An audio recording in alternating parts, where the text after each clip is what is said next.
do now, I think you guys know from following the Twitter feed that what we have been trying to do, and from day one, this has been the goal. It's been the mission. All these newspapers that you see behind me is history. It is the best record of, and I really and truly believe this. The record behind me, the papers behind me, they represent the best and most complete record of what took place in NASCAR from the spring of 1977 through the end of 2009. And Steve Wade and I met in January of 2018 for the first time to talk about the Scene Vault and what we could do with it and how we could possibly get permission to make all of them available. And so what I want to do, I don't know how many of you have actually visited the Scene Vault website. Eric Quinn was on the call last week. He's been our presenting sponsor for, well, several months now. So Eric was actually the one who built the Scene Vault website, and it's scenevault.com.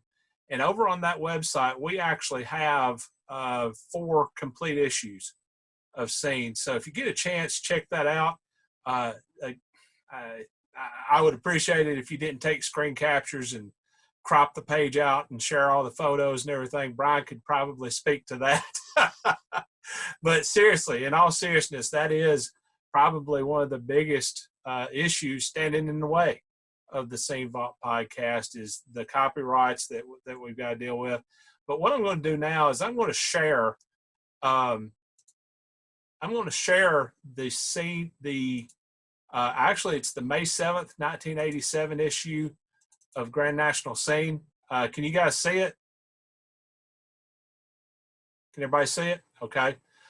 So what I'm going to do is just kind of go through it and show you what could be possible with the Scene Vault archive, online archive.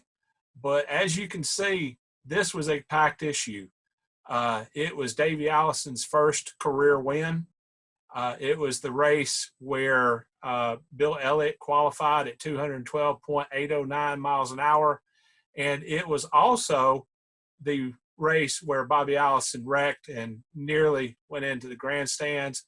And if that had happened, I don't know that we're sitting here talking to each other tonight. So this is that issue. And I thought it was pretty cool. I didn't realize it until this morning, but this issue date is 33 years ago today. So this is what would be possible with the Scene.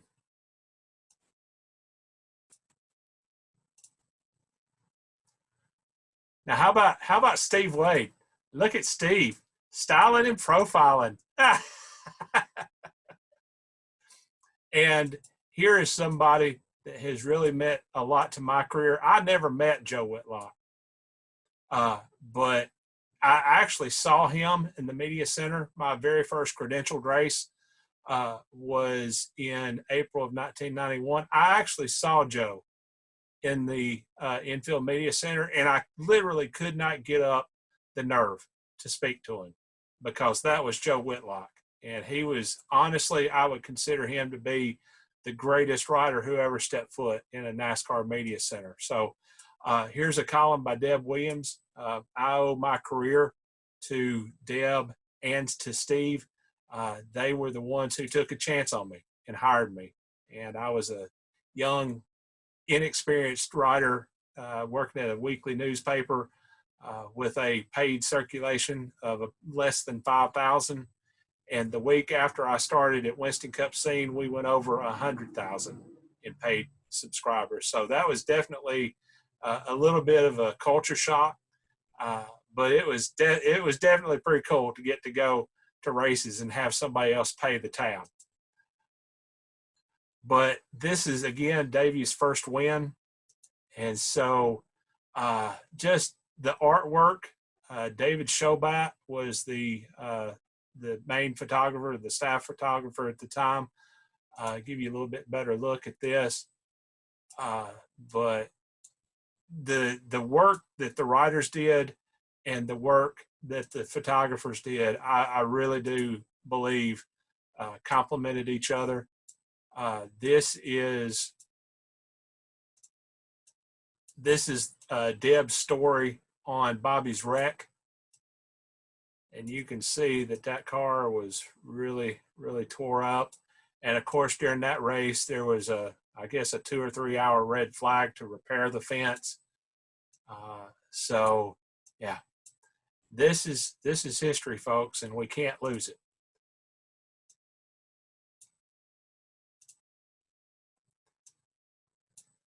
And the thing that I like about these issues is, yeah, we know that Bill Elliott qualified at 212.809. We know that Bobby Allison wrecked. We know that Davey Allison won. But what we sometimes don't remember are the other people. And as this headline says, Allison's aside, there were other stories to tell. Here's a shot of Richard Petty getting out of his car, Greg Sachs getting in. Here's Harry Gant's wreck, Ricky Rudd's wreck. So, yeah, there were other stories in that race. So, and then I think next is Bill Elliott's qualifying lead that Steve wrote. And when I talked to Bill, I'll never forget it. When I talked to Bill for the podcast, I asked him about 212.809, and I asked him how fast was too fast. And he said, I don't know that there is such a thing. So he was ready to go faster than 212.809 miles an hour. And I can't imagine that. Don't know how many of you remember Dan Ford, but we had a section called the Photo Bio.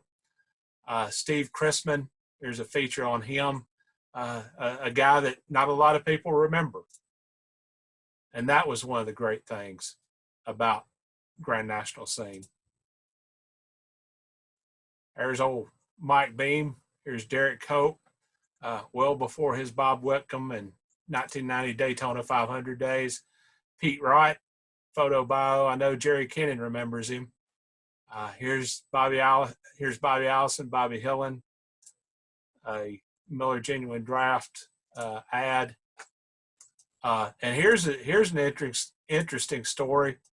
A lot of people remember Jeff Bodine grabbing a fire extinguisher and helping put out a fire that broke out. And yeah, that's a pretty dramatic photo there. Crew member on the ground, you can actually see the flames coming off of him. So this is history. This is details that we can't lose. And if I have anything to do about it, we're not going to.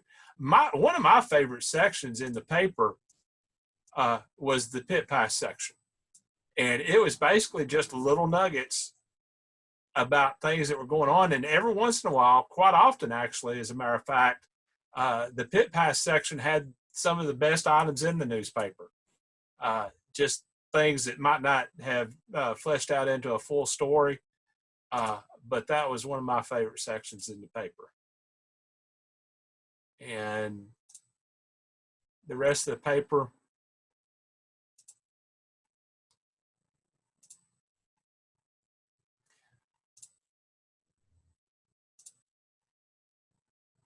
and DK Ulrich.